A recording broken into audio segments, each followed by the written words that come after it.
Danger alerts. Using your precious gadgets near water might be a disaster waiting to happen.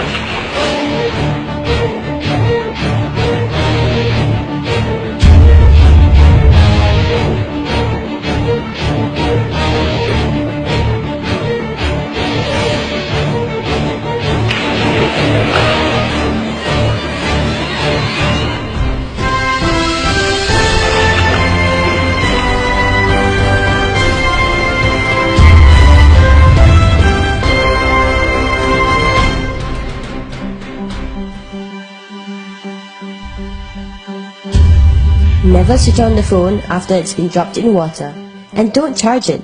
This may cause a short circuit in your phone. Dry out your phone immediately.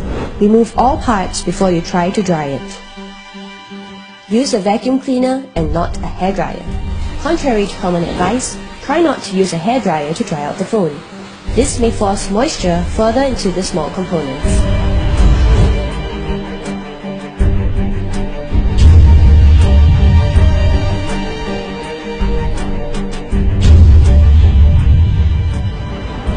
Trust me on this. Leave it in the sack of rice for the next 3 days. The rice will help to soak up the rest of the moisture.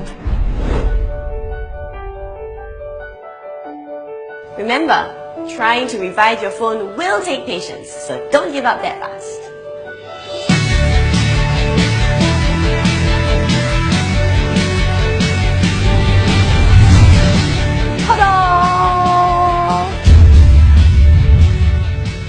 This method may not work all the time, but it increases the chances of your phone surviving a water disaster.